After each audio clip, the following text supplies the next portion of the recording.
ಮಂಡ್ಯ ಜಿಲ್ಲೆಯಿಂದ ಜೆಡಿಎಸ್ ಪಕ್ಷವನ್ನ ಓಡಿಸದಿದ್ರೆ ಯುವ ಜನಾಂಗಕ್ಕೆ ಭವಿಷ್ಯವಲ್ಲ. ನನಗಾಗಿ ಓಡಿಸಬೇಡಿ, ನಿಮ್ಮ ಭವಿಷ್ಯಕ್ಕಾಗಿ ಓಡಿಸಿ ಎಂದು ಕೃಷಿ ಮತ್ತು ಜಿಲ್ಲಾ ಉಸ್ತುವಾರಿ ಸಚಿವ ಎನ್ ಚೆಲುವರಾಯಸ್ವಾಮಿ ಹೇಳಿದರು. ಮಂಡ್ಯ ಜಿಲ್ಲೆಗೆ 8,000 ಕೋಟಿ ರೂಪಾಯಿ ಅಭಿವೃದ್ಧಿಗೆ ಕೊಟ್ಟಿದ್ದೇನೆ ಎನ್ನುತ್ತಾರೆ. ಅದನ್ನ ಎಲ್ಲಾ ಕಡೆ ಹುಡುಕಿಸಿದೆ, ಆದರೆ ಎಲ್ಲೂ ಸಿಗಲಿಲ್ಲ ಎಂದು ಕುಮಾರಸ್ವಾಮಿ ಅವರನ್ನ ಗುರಿಯಾಗಿಸಿಕೊಂಡು ಕುಟುಕಿದರು. ರಾಜ್ಯ ಸರ್ಕಾರ ಬೃಹತ್ ಮೈಸೂರು ಮಹಾನಗರ ಪಾಲಿಕೆ ರಚನೆಯ ಘೋಷಣೆ ಮಾಡಿರುವ ಹಿನ್ನೆಲೆಯಲ್ಲಿ ನಗರದ 4 ದಿಕ್ಕುಗಳಲ್ಲಿ ಹೊಸದಾಗಿ ಹಾಗೂ ಘನತ್ಯಾಜ್ಯ ನಿರ್ವಹಣಾ ಘಟಕ ನಿರ್ಮಾಣ ಮಾಡಬೇಕು.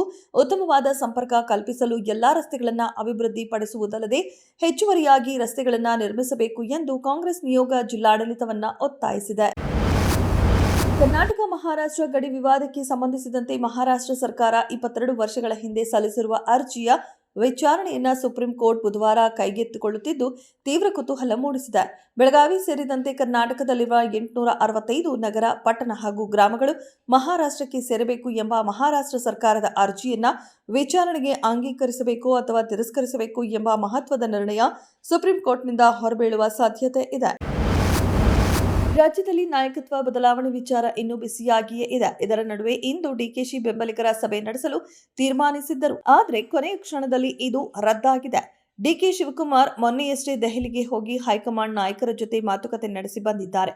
ಈ ವೇಳೆ ಅಧಿಕಾರ ಹಂಚಿಕೆ ಕುರಿತು ಏನು ಚರ್ಚೆ ಆಗಿದೆ ಎಂಬ ಬಗ್ಗೆ ಗುಟ್ಟು ಬಿಟ್ಟುಕೊಟ್ಟಿಲ್ಲ. ಏಪ್ರಿಲ್ನಲ್ಲಿ ಗುಡ್ ನ್ಯೂಸ್ ನಿರೀಕ್ಷಿಸೋಣ ಎಂದಿದ್ದರು.